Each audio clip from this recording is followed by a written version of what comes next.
এই জন্যে বহুত মানুষ আছে দেখবেন রোজা রাখে না, আপনার কষ্ট হয়, আপনার লজ্জা হয়। আমার একটা কথা বলো, মনে রাখবেন, আমি সব থেকে পরিষ্কার করে আপনাদেরকে বলছি, আপনাদের লজ্জা হয় না, আপনার লজ্জা হয় না যে আমরা রোজা রাখবো না, আমরা রোজাও রাখবো না, আর ঈদের কাপড় পরে ঈদগাহে যাব।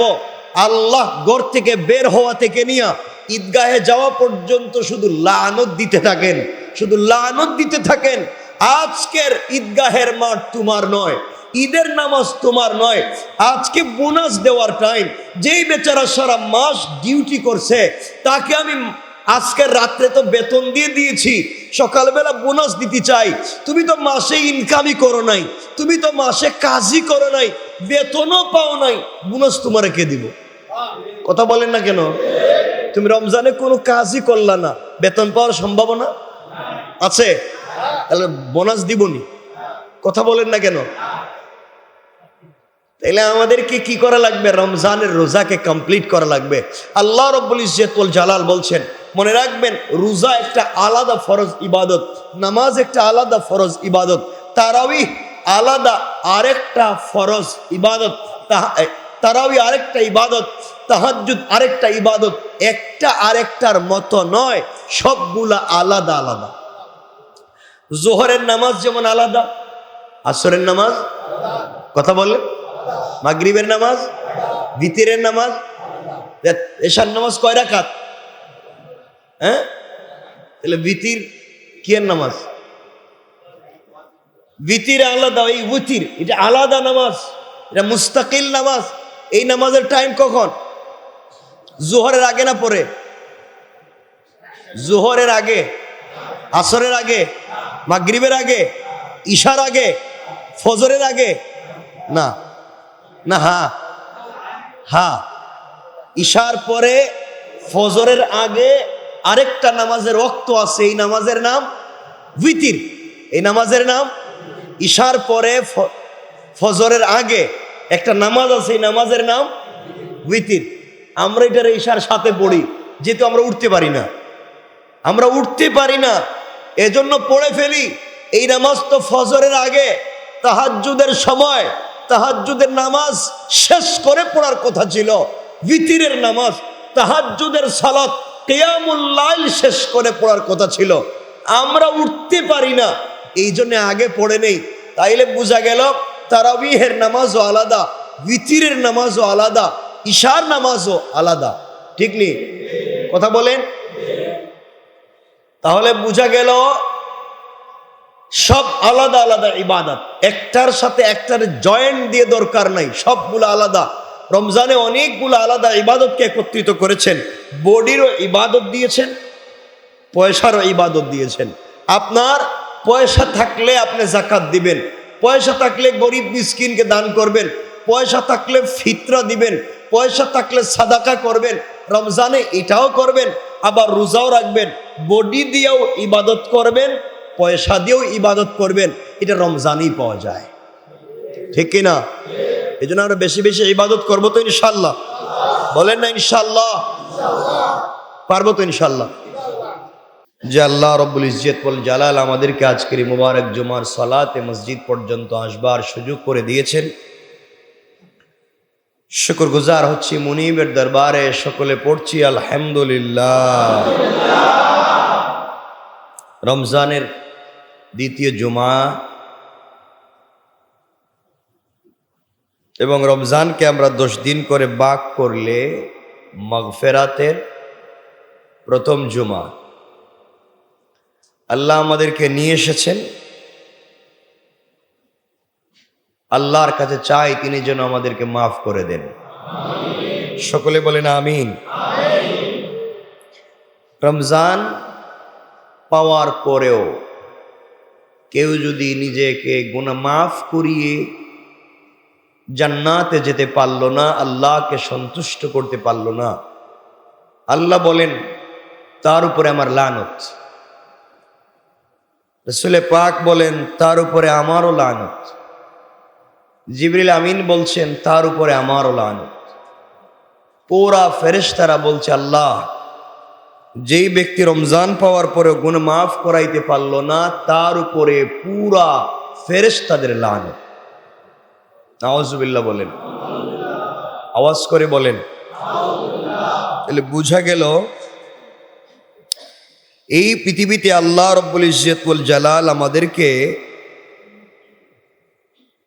প্রেরণ করেছিলেন একমাত্র কেবলমাত্র শুধুমাত্র তার গোলামি করবার জন্য। গোলামি হবে কার? সকলে বলেন কার? আল্লাহ। রমজান এমন এক মাস, যেই মাসে আল্লাহকে কাছাকাছি পাওয়া যায়, যেই মাসে রবকে নিজের করে নেওয়া যায়, যেই মাসে জিন্দগির সবগুলা গুনাহকে মাফ করানো যায়, যেই মাসে জান্নাতের সবগুলা দরওয়াজা নিজের জন্য খুলে নেওয়া যায়, যেই মাসে জাহান্নামের সবগুলা দরওয়াজা অনন্তকালের জন্য বন্ধ করা যায়, যেই মাসে আল্লাহর রহমত মাগফিরাত লাভ করে একেবারেই রসুলে পাকের সঙ্গে জান্নাতে যাওয়া যায়, এমন একটা মাস হচ্ছে রমজান। কারণ পৃথিবীতে সকল নেক আমলের বদলা আল্লাহ তাআলা ফেরেশতাদের মাধ্যমে দিয়ে থাকেন, আর রমজানের বদলা দিয়ে থাকেন স্বয়ং আল্লাহ। সুবহানাল্লাহ পড়েন। এই জন্যে রমজানকে কদর করেন, রমজানকে কাজে লাগান। এমনকি রমজানে একজন রোজাদারের মুখে যে দুর্গন্ধ তৈরি হয় বা গন্ধ তৈরি হয়, আল্লাহর কাছে এটাও জান্নাতের মিষ্টি আম্বরের চাইতেও দামি। সুবহানাল্লাহ বলেন। মুসনাদে আহমদ এবং বাইহাকিতে এ হাদিস এসেছে। আবু হুরায়রা রাদিয়াল্লাহু তাআলা আনহু বর্ণনা করেন, আন আবি হুরায়রা রাদিয়াল্লাহু তাআলা আনহু আন নবী সাল্লাল্লাহু আলাইহি ওয়াসাল্লাম, রাসূল সাল্লাল্লাহু আলাইহি ওয়াসাল্লাম বলেন, উতিয়াত উম্মতি খামসা খাসালিন ফি রমাদান, আমার উম্মতের জন্য রমজান মাসে আমার উম্মতকে এমন 5টি জিনিস দেওয়া হয়েছে যা আগেকার কোনো উম্মতকে আল্লাহ তা দেন নাই। সুবহানাল্লাহ বলেন। আল্লাহর রাসূল বলছেন, আমার উম্মতকে আল্লাহ রমজানে এমন 5টি জিনিস দিয়েছেন যা আগেকার কোনো নবীর উম্মতেরা পায় নাই। 1 নম্বর, রাসূল সাল্লাল্লাহু আলাইহি ওয়াসাল্লাম বলেন, 1 নম্বর, খুলুফু ফামিস সাইমি আতয়াবু ইনদাল্লাহি মির রিহিল মিসকি। আল্লাহ রাব্বুল ইজ্জত ওয়াল জালাল বলেন, 1 নম্বর হলো রোজাদারের মুখের ঘ্রাণ, রোজাদারের মুখের দুর্গন্ধ আল্লাহর কাছে মিষ্টি আম্বরের চাইতেও অধিক সুগন্ধি। সুবহানাল্লাহ বলেন।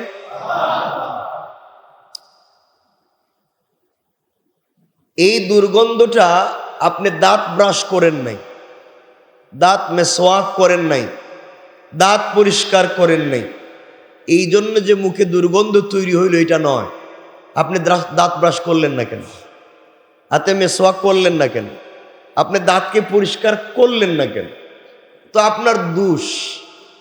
একজন মানুষ খাবার না খেলে, পেট খালি থাকলে পেট থেকে একটা গন্ধ তৈরি হয়, খালি পেট হওয়ার কারণে এটা গলা দিয়ে মুখে আসে।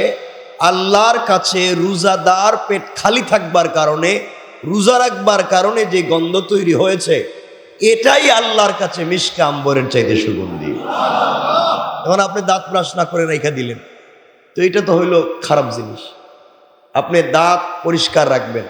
আমি বলছি না যে আপনি রোজা রেখে জোহরের পরে দাঁত ব্রাশ করবেন, আমি বলছি না আসরের পরে আপনি ব্রাশ করবেন, আমি বলছি আপনি সেহরির সময় দাঁতকে পরিষ্কার করেন, ভালো করে পরিষ্কার করেন, খুব ভালো করেই পরিষ্কার করেন। পারবো তো ইনশাআল্লাহ? ইনশাআল্লাহ। রাসূল সাল্লাল্লাহু আলাইহি ওয়াসাল্লাম বলছেন, রোজাদারকে 2 নম্বর যে পুরস্কার আল্লাহ দিয়ে থাকেন, 2 নম্বর, ওয়ায়াস্তাগফিরু লাহুমুল হিতানু হাত্তা ইফতিরু। আল্লাহ রাব্বুল ইজ্জত ওয়াল জালাল বলছেন, রোজাদার যদি ঠিকমতো আমাকে পাওয়ার জন্য রোজা রাখে, একজন মানুষ যদি শুধুমাত্র কেবলমাত্র আমি আল্লাহকে পাওয়ার জন্য রোজা রাখে, আল্লাহ বলেন তার জন্যে সমুদ্রের মাছও ইফতার পর্যন্ত দোয়া করতে থাকে। আপনি চিন্তা করলেন, আমি আপনি যদি আল্লাহকে সন্তুষ্ট করবার জন্য ঠিকমতো রোজা রাখতে পারি, তাহলে আমাদের জন্য পুরা সৃষ্টি তো দোয়া করবেই। আল্লাহ বলছেন এমনকি সমুদ্রের তলদেশে যে মাছ আছে, এই মাছও রোজাদারের জন্য ততক্ষণ পর্যন্ত দোয়া করে যতক্ষণ পর্যন্ত রোজাদার ইফতার করে নেয়। অন্য হাদিসে রাসূল বলেছেন এমনকি সমুদ্রের নিচে দুইটা পাথরের চিপায় পড়ে যেই পিপিলিকা চলে, এই পিপিলিকাও একজন রোজাদারের জন্য আল্লাহর কাছে দোয়া করতে থাকে।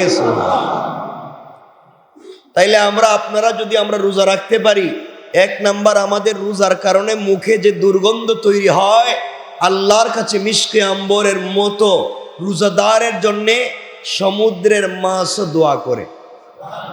কয়টা বললাম? দুইটা।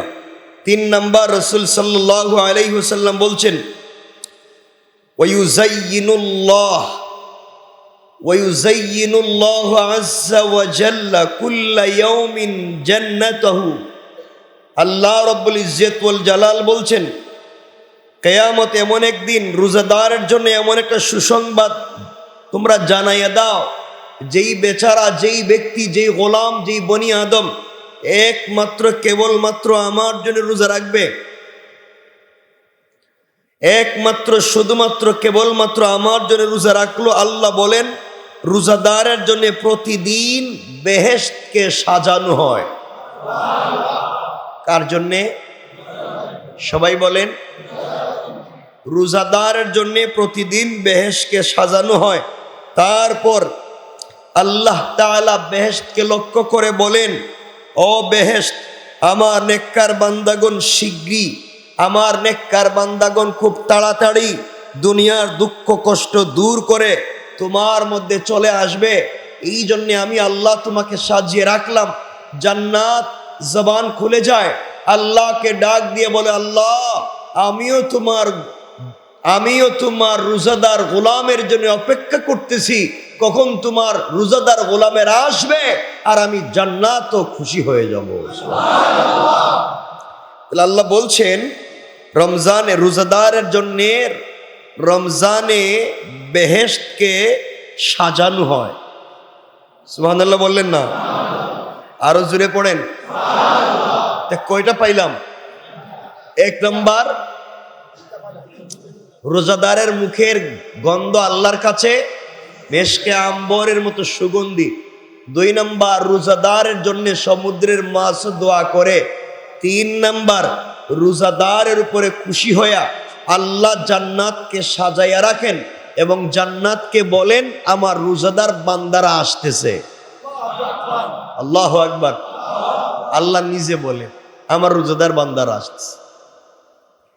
4 নাম্বার, আল্লাহ রাব্বুল ইজ্জত ওয়াল জালাল বলছেন আমি আমার রোজাদার বান্দাকে জান্নাত ওয়াজিব করে জাহান্নাম হারাম করতে চাই, রোজাদারকে সওয়াব দিতে চাই, রোজাদারকে জাহান্নাম থেকে বাঁচাতে চাই, রোজাদারকে যেন কোনো শয়তান ধোঁকা না দিতে পারে। এই জন্য আল্লাহ রাব্বুল ইজ্জত ওয়াল জালাল বলেন রমজান মাসে শয়তানকে শিকল দিয়ে বেঁধে রাখা হয়, ফলে আমার রোজাদার বান্দাদেরকে গুনাহ করাতে পারে না, আর আমার রোজাদার বান্দা জান্নাতের কাছাকাছি পৌঁছে যায়। রমজানে আল্লাহ শয়তানকে কি দিয়ে বেঁধে রাখেন? এরপরে আমরা গুনাহ করি কেন? মানে রমজানে কি গুনাহ হয় না? কথা বলেন। রমজানে ওজনে কম দেয় না? কথা বলেন না কেন? রমজানে ইফতারে মানুষকে পচা জিনিস খাওয়ায় না? বলেন না, খাওয়ায় না? 2 নম্বরে জিনিস খাওয়ায় না? কত জিনিস যে 2 নম্বর করে। রমজানের 1 তারিখে যেই তেল কড়াইয়া দিছিল এটা 30 তারিখও আছে। কথা বলেন না কেন? এগুলা নাই? সব আছে, সব আছে, এগুলা খাওয়াচ্ছে। তো আপনি বলবেন আল্লাহ তো বলছেন রমজানের রোজাদারের শিকল দিয়ে বেঁধে রাখলেন, এই শয়তানকে রমজানে শয়তানকে শিকল দিয়ে বেঁধে রাখলেন, তাহলে এই কাজ করাই লোকে। তাইলে শয়তান কয় প্রকার? কথা বলা লাগবে। শয়তান কয়টা? আবার বলেন। সবাই বলেন। এক শয়তানরে শিকল দিয়া বেঁধে রাখছেন, এটা জিন্নাত শয়তান। এটা কি শয়তান? আরেকটা কি শয়তান? মানুষ শয়তান।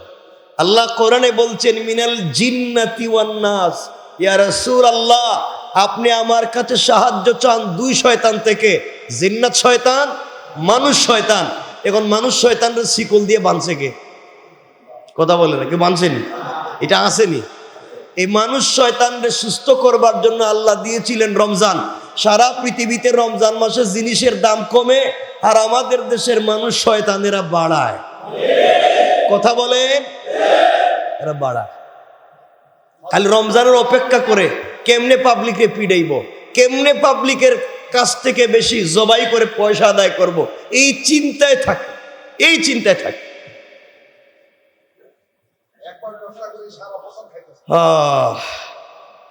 তাহলে শয়তান কয় প্রকার? আবার বলেন। রমজানে মানুষে মারামারি করে না? রিক্সার 2 টাকা ভাড়া নিয়ে মারামারি করে না? ইফতার নিয়ে ঠেলাঠেলি ধাক্কাধাক্কি করে না? দেখবেন এক লোক ওই দিন আমারে বলে, আমার সাথে কথা হচ্ছে, যে কোনো কারণে কথা হচ্ছে, তো ইফতারের সময় দোকানে মারামারি হচ্ছে। আমি এখানে গিয়ে দাঁড়াইলাম, মারামারি হচ্ছে কেন? তো একজন বলতেছে যে হুজুর, সে রোজা রাখে নাই, ইফতার নিতে আইস। এরপরে সবাই ধাক্কাইয়ে ইফতার নিতেছে। তো আমরা বললাম তুমি যেহেতু রোজা রাখো নাই, পরে ইফতার নেও। তখন সে বলতেছে সে এমন পরিবার থেকে জন্ম নিয়েছে, তার 14 গোষ্ঠী ধার্মিক, সে ধার্মিক পরিবার থেকে আইস। এখন সে ধার্মিক পরিবারের ছেলে, সে রোজা রাখে নাই, এই ভুল করছে, এখন কি ইফতার করবে না? রাসূল হাদিসে বলছেন তোমরা ইফতার করো, ইফতারের ভিতরে লাখ লাখ কোটি কোটি বরকত আল্লাহ দিয়েছেন। এখন আমি কি ইফতার থেকে মাহরুম হইতে পারি? চিন্তা করলে করে কত নম্বরের শয়তান এটার দুকা দিছে। সিরিয়ালে শয়তান কত নম্বরে পড়তে পারে? এ রোজা রাখতেছে না কিন্তু ইফতারের বরকত চায়। শয়তান আল্লাহ রিজিক আল্লাহ, এমন কামলা তো আমিও ছিলাম না। কথা বলেন না কেন? চিন্তা করেন, রোজা তো রাখেই নাই, সে ইফতারের বরকত চায়। এটা কি পাওয়ার সম্ভাবনা আছে? কথা বলেন আছে? রোজার সঙ্গে সেহরি এবং ইফতারের সম্পর্ক। এই জন্যে বহুত মানুষ আছে দেখবেন রোজা রাখে না, আপনার কষ্ট হয়, আপনার লজ্জা হয়।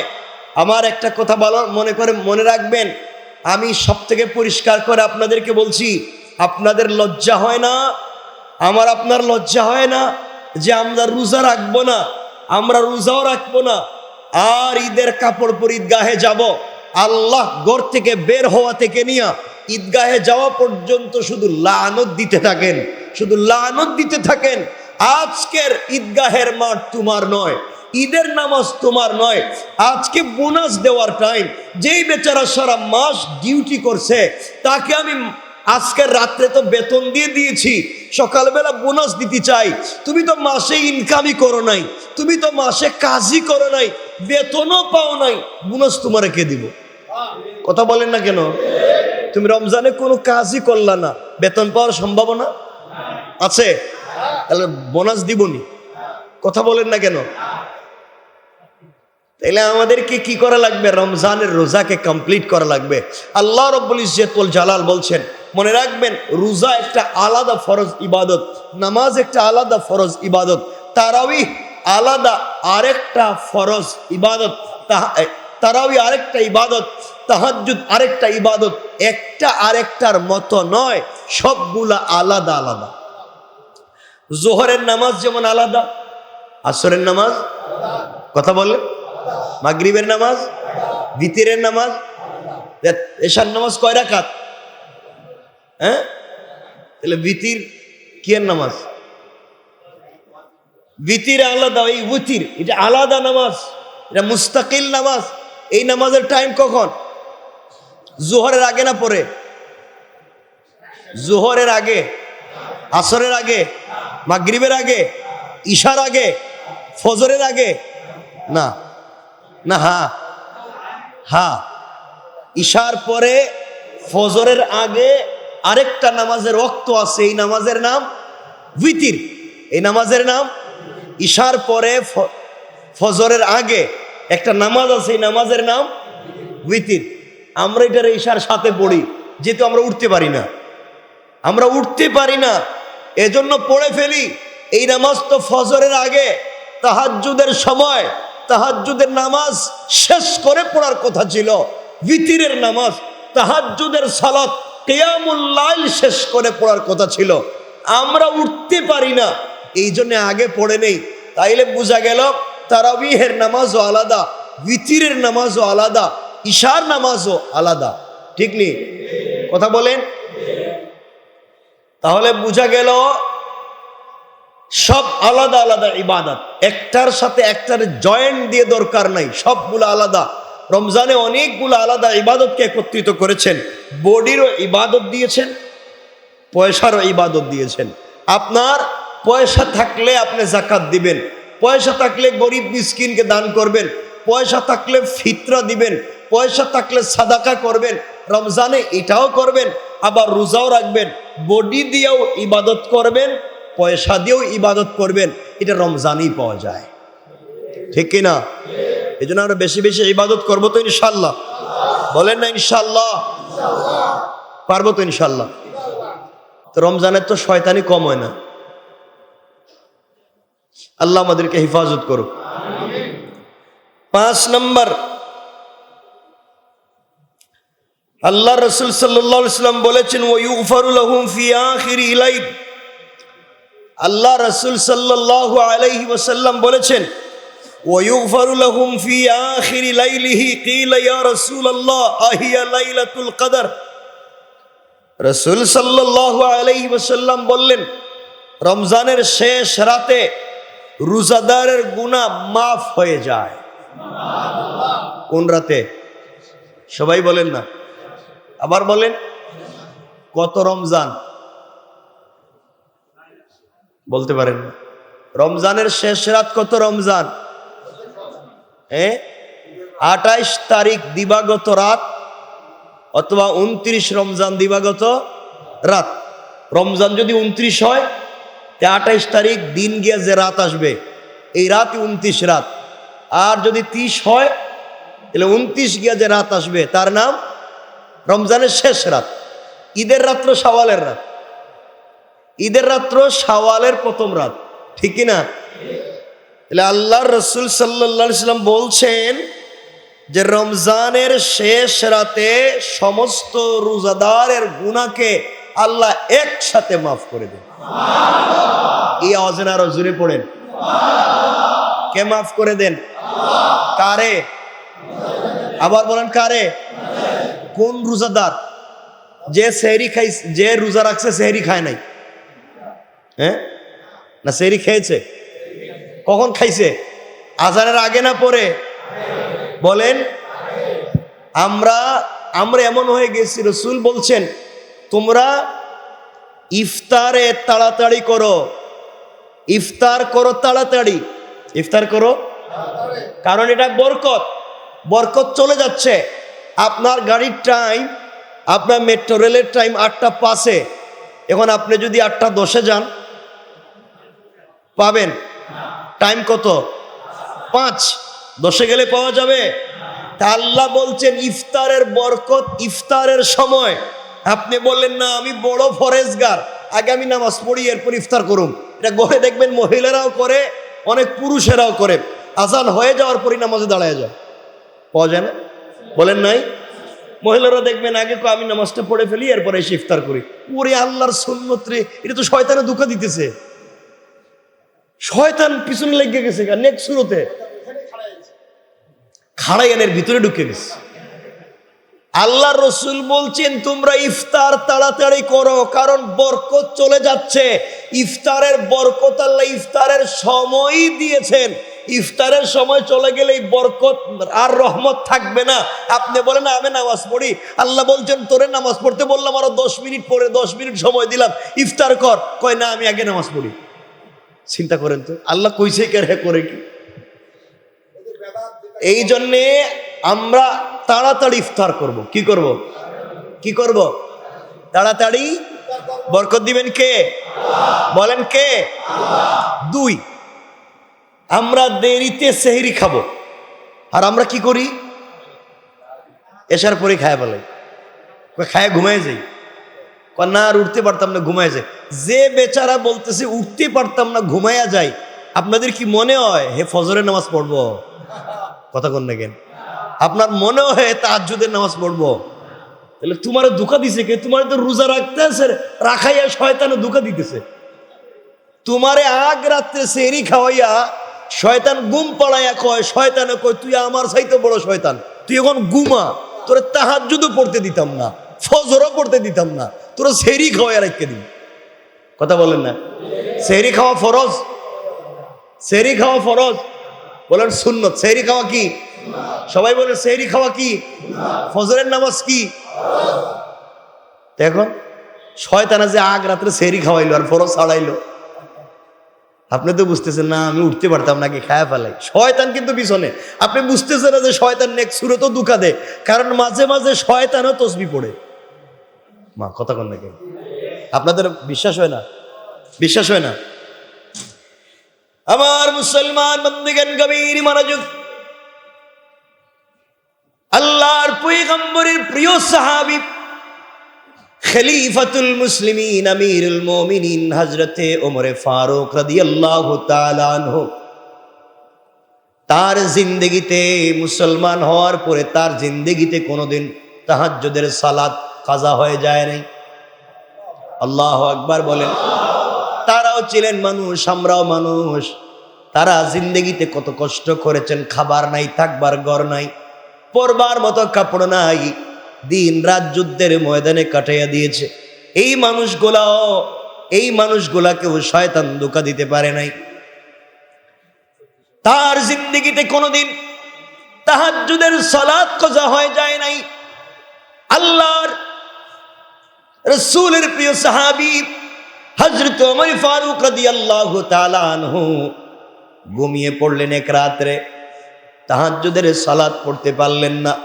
শয়তান ভিন্ন ঘটনা, লম্বা একটা ঘটনা আছে, আমরা ঘটনার দিকে যাচ্ছি না। শয়তান তাকে এমন করে কবজা করলো, তিনি তাহাজ্জুদের সময় উঠতে পারলেন না। ফজরের সালাতে মসজিদে চলে গেলেন, আর এমন করে হাউমাউ করে কান্না শুরু করলেন। সেজদায় পড়ে, সেজদার থেকে ওমর মাথা উঠায় না, আল্লাহকে ডাক দিয়া বলেছে, আল্লাহ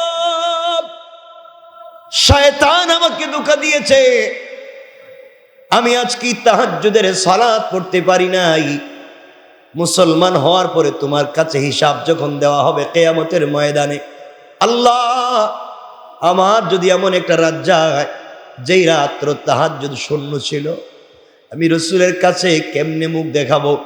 ও মুসলমান বন্ধুগণ, তারা এক রাত্র তাহাজ্জুদ ছুটে যায়, রাত খালি হয়ে যায়, আল্লাহর রাসূলের সামনে কেমনে মুখ দেখাবেন তা নিয়ে লজ্জা পায়। আর তোমার আমার আমল নামায় একটা রাত্রেও তাহাজ্জুদের নামাজ নাই। যেই বেচারা রমজান পাওয়ার পরেও রমজানের রাত্রে তাহাজ্জুদের সালাত পড়তে পারলো না, মনে করবেন এর পিছনে কিন্তু টাটকা শয়তান লেগে আছে। কথা বলেন না কেন? কেন রে বাবা তুমি নামাজ পড়তে পারলে না, এত সুযোগ দেওয়া হলো। আল্লাহ বললেন, গোলাম রে, তোর জন্য 8টা জান্নাতের দরওয়াজা খুলে দিলাম, জাহান্নামের দরওয়াজা বন্ধ করে দিলাম, শয়তান রে শিকল লাগাইয়া দিলাম। এত কিছুর পরেও তুই তাহাজ্জুদের নামাজে উঠলে না। শয়তান রে দোষ দিয়া লাভ নাই যে শয়তান তোরে ঘুম পড়াইয়া রাখছে, শয়তান রে তো আমি শিকল দিয়া বেঁধে রাখছি, এরপরেও কেন তুই আজকে উঠলে না? পুরা 11 মাস তুই আমাকে বলছিস আল্লাহ তাহাজ্জুদের সালাত আমি পড়তে পারি নাই, আল্লাহ 5 ওয়াক্ত নামাজ আমি ঠিক মতো পড়তে পারি নাই, ভালো ভালো আমল করতে পারি নাই। তুমি আমাকে বলেছো শয়তান ধোঁকা দিয়েছে, শয়তান তোমাকে নাফরমানি করিয়েছে, এই জন্য তুমি নেক আমল করতে পারো নাই। আমি আল্লাহ বুঝতে পেরেছি আমার বান্দারা পুরা 11 মাস শয়তানের ধোঁকায় পড়ে নেক আমল করতে পারলো না। এই জন্য আমি আল্লাহ সিদ্ধান্ত নিয়েছি রমজানে জাহান্নামের দরওয়াজা বন্ধ করে রাখবো। যেই শয়তান 11 মাস আমার বান্দাকে ধোঁকা দিয়েছে, ওই শয়তানকেও শিকল দিয়ে বেঁধে রাখবো। এরপরেও দেখি না আমার বান্দা একটা মাস আমার কদমে আসে কিনা। ও গোলাম, শয়তানকে শিকল দিয়ে বেঁধে রাখবার পরেও তুমি রমজানের রোজা ঠিক মতো রাখতে পারলে না, 5 ওয়াক্ত সালাত পড়তে পারলে না, তাহাজ্জুদের সালাতে রাত্র বেলা দাঁড়াতে পারলে না, বুঝতে পেরেছি শয়তানরে দোষ দিয়া লাভ নাই, আসলে আমি আল্লাহ বুঝতে পেরেছি তুমি হয়ে গেছো একটা শয়তান। ঠিক কিনা? তুমি সারা 11 মাস আমাকে বলেছো আল্লাহ শয়তানের কারণে রোজা রাখতে পারি নাই, শয়তানের কারণে তাহাজ্জুদ পড়তে পারি নাই, শয়তানের কারণে ভালো কাজ করতে পারে নাই। ও আল্লাহর গোলাম, আল্লাহ বলছেন রমজানে তো সব বন্ধ করলাম, এখন তোরে ধোঁকা দিল কে?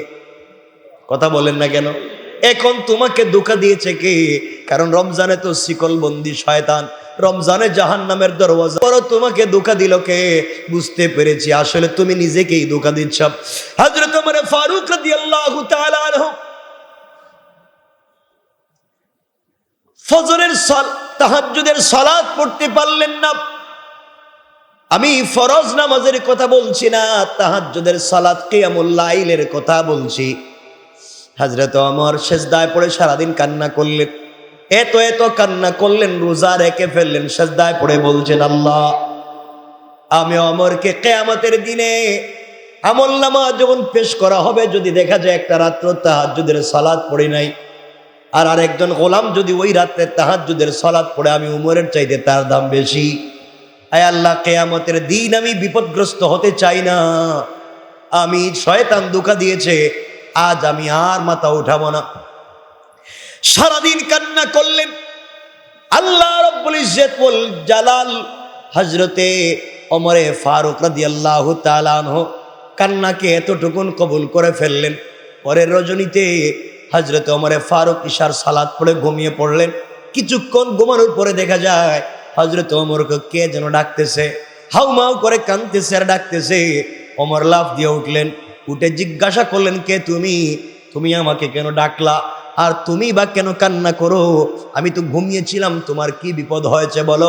আগন্তুক লোকটা বলতেছে ওমর রে, আমি দুনিয়ার সাধারণ মানুষ না, আমি হলাম শয়তান। কি কয়? কি কয়? শয়তান তুমি আমার ডাকতেছো কেন আর কাঁদতেছো কেন? তোমার পায়ে ধরি, তাড়াতাড়ি উঠো। ওমর শয়তান আমার পায়ে ধরে তাড়াতাড়ি উঠো, এমন কাম তো করার কথা না। আমি উঠবো কেন? ভাই এই যে অজুর পানি আনছি, অজুটা করো। আর জোরে বলেন আল্লাহ। ওমর বলে আমি অজু করবো, তুমি পানি আনছো কেন? ভাই তাড়াতাড়ি তাহাজ্জুদের নামাজটা পড়েন, দেরি করেন না। কেন? শোনো, আমার জিন্দেগিতে এত বড় ভুল হবে আমি শয়তানে জানতাম না। তুমি যে কালকে তোমার আমি কত ফুসলাইয়া ভাসলাইয়া তাহাজ্জুদের নামাজ পড়তে দিলাম না, তুমি তাহাজ্জুদের নামাজ পড়ে নাই, কিন্তু দিনে যে তুমি তওবা করছো, একদিনের তওবায় 1000 রাত্রে তাহাজ্জুদের সওয়াব আল্লাহ দিয়েছে। আমি শয়তান হেই ভুল আর করতে চাই না, এজন্য চিন্তা করছি ঘুম থেকে উঠে এই তোমার ছাড়বো। আজকে তোমার এই সুযোগ দিতাম না। একদিন নামাজ না পড়ে 1000 মাসের সোয়াব, 1000 রাত্রে তাহাজ্জুদের সোয়াব পাইবা, এই সুযোগ আর নাই। আমি এইসব রাত্রের দরজা দাঁড়ায় রয়েছি, তোমার উঠাইয়া দিব। আল্লাহু আকবার বললেন না? আপনি লাইনে চলে আসেন, শয়তান আপনারে খুঁজবো, উঠাইয়া দেওয়ার জন্য খুঁজতেছে। চিন্তা করলেননি তাদের এক রাত ছুটে গিয়েছে। শয়তানও বুঝতেছে এরা কি পর্যায়ের তাওবার ইবাদত করতে পারে। আল্লাহু আকবার। আমরা পারলাম না, পারবো তো ইনশাআল্লাহ? বলেন না ইনশাআল্লাহ? আমার বন্ধুগণ কথাগুলো দিল দিয়ে শোনেন। তাইলে বলতে চাইলাম আল্লাহ রাসূল সাল্লাল্লাহু আলাইহি ওয়াসাল্লাম বলে দিয়েছেন 5 নাম্বার রোজাদারের পুরস্কার, রমজানের শেষে শেষ রাতে রোজাদারের গুনাহকে মাফ করে দেওয়া হয়। শেষ রাত বলতে কোন রাত? কথা বলেন। ঈদের আগের রাত, রমজানের শেষ রাত, শাওয়ালের প্রথম রাত যেদিন হবে এর আগের রাত। এর আগের রাতে আপনারা কই থাকেন? কথা বলেন। এর আগের রাত্রে মসজিদে মুসল্লি নেই। কথা বলেন নাকি? শেষ রাত যেটা দেখবেন ইফতারের পরে যারা এতেকাফে ছিল হেরা গাঠটি গুল করছে, হেজাই তুমি যারা এতেকাফে বসছে হেরাও গাঠটি গুল লঞ্চ ধরতে হইব। কারণ শয়তান তো লঞ্চ নিয়ে দাঁড়ায় রয়েছে, শয়তান লঞ্চ নিয়ে দাঁড়ায় রয়েছে গুনার কাজে নিত। সবাই চলে যেতে চায় মসজিদ থেকে। আল্লাহ রাসূল সাল্লাল্লাহু আলাইহি ওয়াসাল্লাম বলেছেন এই রাত্রে মাফ করে দেন। সাহাবায়ে কেরাম বলছেন কিলা ইয়া রাসূলুল্লাহ আহিয়া লাইলাতুল কদর? ইয়া রাসূলুল্লাহ এটা কি লাইলাতুল কদরের রাত, যেই রাত্রে সবাইকে মাফ করে দিবেন? রাসূল বলেন কালা লা, না, লাইলাতুল কদরের রাত না। তখন তাহলে কি রাত? রাসূল সাল্লাল্লাহু আলাইহি ওয়াসাল্লাম বললেন, শ্রমিক কাজ শেষ করার পরে মজুরি যেই রাত্রে পায় এই রাতের কথা বলছি। তাহলে শ্রমিক মজুরি পায় কোন দিন? যেদিন তার কাজ শেষ হয়। কোন দিন কাজ শেষ হয়? তাহলে 30 তারিখ তার কাজ শেষ, ওর মজুরি পাওয়ার কথা না? এ রাত্রে আমরা কই? কেউ কেউ দাড়ি কাটার জন্য সেলুনে, দাড়ি কাটার জন্য কই? দাড়ি তো লম্বা হয়ে গেছে, এখন কাটতে পারলাম না, আজকে গিয়ে একটু কাইটে আসি। দেখেন কি পরিমাণ শয়তানে পাইছে লাগাল। বউ বাচ্চারা নিয়ে মার্কেটে ধাক্কা ধাক্কিতে ব্যস্ত, কাপড় কিনতে ব্যস্ত। আপনি কিসের কাপড় কিনেন, জান্নাতের না জাহান্নামের? আপনি কোন কাপড়ের মার্কেটে গেছেন, জান্নাতের না জাহান্নামের? আপনার নামাজ নাই, রোজা নাই, তাহাজ্জুদ নাই, কাপড় কিনতে যাচ্ছেন, কাপড় পুরো মার্কেটে কিনেন। জান্নাতে যদি যেতে না পারেন, তোমার আমার লাইফের কোনো সফলতা নাই, ঠিক কিনা? জান্নাতে যদি যেতে পারলাম না, তোমার আমার লাইফের কোনো সুযোগ নাই। এই জন্যে 5টা সুযোগ বলে দিলাম। 1, রাসূল সাল্লাল্লাহু আলাইহি ওয়াসাল্লাম বলেছেন, রোজাদারের মুখের গন্ধ আল্লাহর কাছে মেশকে আম্বরের মতো বা চাইতেও দামি। 2 নম্বর, সমুদ্রের মাছ রোজাদারের জন্য দোয়া করে। 3 নম্বর, রোজাদারের জন্য প্রতিদিন বেহেশতকে সাজিয়ে দেওয়া হয়। 4 নম্বর, রমজানে শয়তানকে শিকল বন্দি করে রাখা হয়, গুনার দরওয়াজা বন্ধ করে দেওয়া হয়, মানুষকে মাফির সুযোগ করে দেওয়া হয়। 5 নম্বর, রমজানের শেষ রাতে পুরা রোজাদারদেরকে মাফ করে দেওয়া হয়। সুবহানাল্লাহ বলেন। আল্লাহ আমাদেরকে কবুল করুক, বলেন আমিন।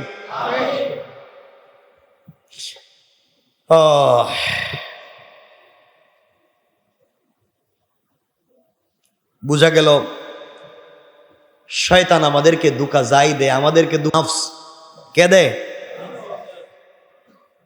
শয়তানকে যখন আল্লাহ জান্নাত থেকে বিতাড়িত করে দিয়েছিলেন, শয়তান যখন জান্নাত থেকে বের হয়ে গিয়েছিল, আল্লাহকে বলেছিল ক্বালা ফাবিইজ্জাতিকা লাউগবিয়ান্নাহুম আজমাইন ইল্লা ইবাদাকা মিনহুমুল মুখলাসিন।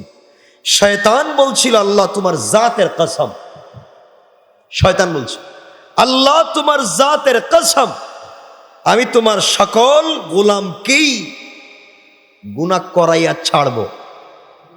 কে বলছে? কে বলছে? শয়তান আল্লাহকে বলছে, তোমাকে চ্যালেঞ্জ, আমি তোমার সব বনি আদমকে গুনাহ করাবো। আল্লাহ বলেন, পারলে করাইস। গোলাম আমার 100 বছর গুনাহ করার পরেও যদি আমার কাছে ফিরে আসে, আমি মাফ করে দেব। 11 মাস গুনাহ করার পরেও রমজানের শেষ রাতে মাফ চাইলেও ক্ষমা করে দিব।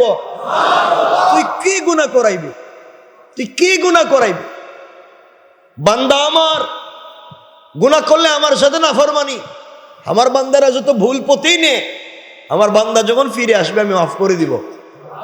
সে বলছে ইল্লা ইবাদাকা মিনহুমুল মুখলাসিন, আল্লাহ কিন্তু তোমার একনিষ্ঠ বান্দা যারা হবে এদেরকে আমি আর ধোঁকা দিতে পারবো না। সুবহানাল্লাহ বললেন না? তাহলে আমরা আল্লাহর গোলাম হবে, একনিষ্ঠ বান্দা হবে ইনশাআল্লাহ। বলেন, বলেন ইনশাআল্লাহ। সুতরাং আল্লাহ মাফ করবেন কখন? রমজানের, দেখেন প্রত্যেক রাতের মাফ করেন, প্রত্যেক 10 দিনের শেষ রাত্রে মাফ করেন, প্রত্যেক রমজানের জুমাবারে মাফ করেন, আসর মাগরিবের মাঝখানে মাফ করেন, ইফতারে মাফ করেন, সেহরিতে মাফ করেন, তারাবিহে মাফ করেন। এত মাফ পাওয়ার পরেও যদি মাফ না পাই, শেষ 10 দিন দিলেন, এই 10 রাত্রেও মাফ না পাই, শবে কদর দিলেন, তাও যদি মাফ না পাই, আল্লাহ বলতেন দিলাম তোর শেষ রাত, এই রাত্রেও যদি মাফ না পাই, বুঝেন আপনি আমি কত নম্বরের শয়তান। কথা বলেন না কেন? কথা বলেন না কেন? চিন্তা করেন, এরপরও যদি মাফ না পাই, আপনার চিন্তা করেন আমরা কোন পর্যায়ে পৌঁছে গেছি।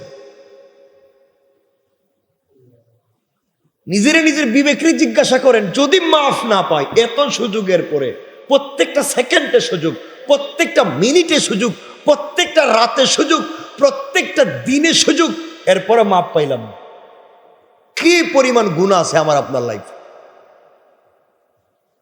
আল্লাহ তুমি আমাদেরকে মাফ করো, জোরে বলেন আমিন।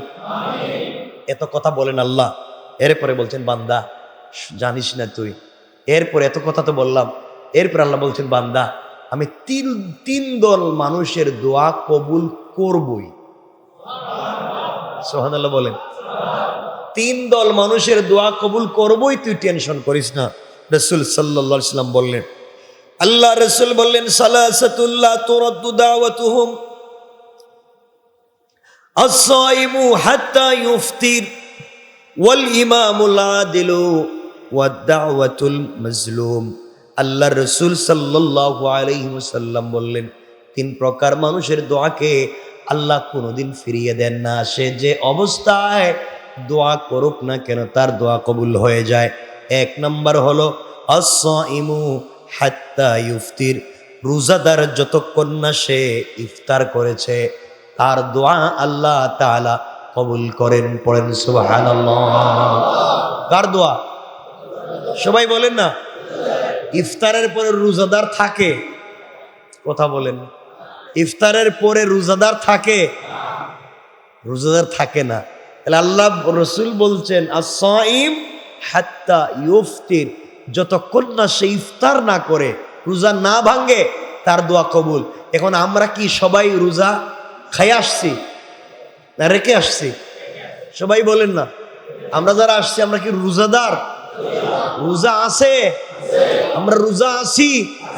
কথা বলেন। আল্লাহর রসুল বলছেন রোজাদারের দোয়া কবুল করেন ইফতারের আগে। এখন আমরা যে বসে আছি ইফতারের আগে না পরে, দোয়া কবুল হবে? বলেন হবে? ইনশাআল্লাহ বলেন, বলেন ইনশাআল্লাহ কবুল হবে ইনশাআল্লাহ। রসুলের হাদিস সত্য না হয় মিথ্যা, হয় সত্য না হয় মিথ্যা। যদি কবুল নাই হয় তাহলে হাদিস মিথ্যা, পুরা দুনিয়া মিথ্যা হতে পারে, রসুলের একটা শব্দ মিথ্যা হতে পারে। রসুল বলছেন আস-সাইম হাত্তা ইফতির, রোজাদার যতক্ষণ পর্যন্ত ইফতার না করে তার দোয়া কবুল। আমরা সব রোজাদার, আমরা সবাই গুনাহগার হতে পারি। এখানে যে কেউ ভালো মানুষ আল্লাহর কাছে থাকতে পারে, তার দোয়াকে আল্লাহ কবুল করে তোমাকে আমাকে মাফ করেও দিতে পারে। পারে না? দেল রোজাদারের দোয়া আল্লাহ কবুল করে। আমাদের কি সুযোগ! এজন্য আমি আপনাদের কাছে দোয়া চাই, আপনারা আমার জন্য দোয়া করবেন। আপনারা তো রোজাদার, তাহলে কবুল হয়ে যেতে পারে। এজন্য আপনারা দোয়া করবেন তো ইনশাআল্লাহ।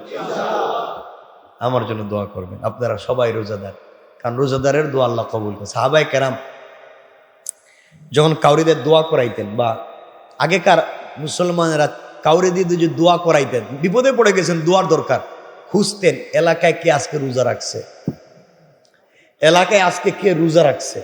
কারণ আল্লাহর রসুল বলছেন আস-সাইম হাত্তা ইফতির, রোজাদারের দোয়া কবুল করবেন ইফতারের আগে। রোজাদার কে আছে এর 500 টাকা দেওয়া হইলেও বলতেন বাবা তুই আমার জন্য একটু দোয়া কর। আর আমরা ঘটনা কি, এত সুযোগ আছে আমাদের, আমরা দোয়া করি না। আল্লাহ আমাদেরকে কবুল করুক। 2 নাম্বার নবীজি বলেছেন ওয়াল ইমামুল আদিল, ন্যায় পরায়ণ বিচারক যিনি হবেন তার দোয়াকেও আল্লাহ কবুল করবেন। কি বিচার? ন্যায় পরায়ণ বিচারক যিনি হবেন, যিনি টাকার বিনিময়ে বিচার করেন না, ভুয়া সাক্ষীর ভিত্তিতে বিচার করেন না, টাকা নিয়ে বিচার করেন না, পাবলিকরে ঠকাইয়া বিচার করেন না, এমন বিচারক যিনি হবেন তার দোয়াকে আল্লাহ কবুল করবেন। ইমামুল আদিল, ন্যায় পরায়ণ বিচারক যিনি, তার দোয়া কবুল করবেন। 3 নম্বর রসুল বলছেন ওয়া দাওয়াতুল মাজলুম, আর যেই বেচারা মজলুম হবে, জালেম তার উপরে জুলুম করেছে, মজলুমের দোয়াকেও আল্লাহ ফিরিয়ে দিবেন না। এই জন্যে যারা মজলুম হাত উঠালেই রসুল বলেছেন তার দোয়াকে কবুল করে নেবেন কে? সুবহানাল্লাহ জোরে বলেন। এই জন্যে দোয়া, আমি আগেই বলেছি, দোয়া কবুল হয় 3 ভাবে। দোয়া কবুল হয় কয় ভাবে? আমাদের সময় কমে যাচ্ছে, আমরা সামনের দিকে নিতে চাই না। দোয়া কবুল হয় 3 ভাবে, এখান থেকে আমরা তাফসীর শুরু করব আজকে। দোয়া কবুল হয় কয় ভাবে? 3 ভাবে বান্দার দোয়া কবুল হয়ে থাকে, এবং রমজানে কেমনে কবুল হয়ে থাকে আমরা এটা নিয়ে আমরা আলোচনা শুরু করব। আপনি আল্লাহর কাছে চাইছেন আল্লাহ আমারে তুমি একটা বাড়ির মালিক বানাইয়া দাও রমজানে, আল্লাহ হয়তো আপনাকে আখেরাতে জান্নাতে কয়েক হাজার বাড়ির মালিকও বানিয়ে দিতে পারে। রমজানে এই জন্য চাইতে গিয়ে কম চাইবেন না। আমরা এখান থেকে আজকের তাফসীর শুরু করবো। আল্লাহ আমাদের কবুল করুক। সকলে পড়েন আমিন, আরো জোরে বলেন আমিন।